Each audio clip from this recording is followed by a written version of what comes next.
کسی ولی کی نشاندہی ہو، جاؤ تو یہ مت دیکھنا کہ بوڑھا شخص ہے، ضعیف شخص ہے، غریب و بیمار ہے، یہ بندہ ہے، اللہ اللہ ہے، بندہ بندہ ہے، وہ معبود ہے، یہ عابد ہے، وہ مسجود ہے، یہ ساجد ہے، وہ مختار ہے، یہ مجبور ہے، وہ قادر ہے، یہ عاجز ہے۔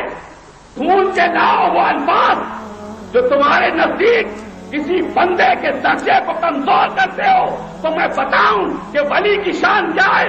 ولی مجبور ہے، ولی عاجز ہے، ولی فانی ہے، لیکن اس کا دوست باقی ہے، اس کا دوست قادر ہے، اس کا دوست مختار ہے، یہ ولی اللہ ہے۔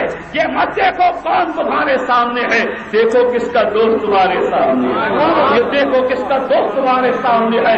ارے یہ تو کچھ نہیں کہتے، لیکن سرکار کے فرمان کا مفہوم ہے کہ اللہ کہتا ہے اگر میں اپنے ولی کی مدد نہ کروں تو دوستی کی غیرت کا تقاضا پورا نہ ہو۔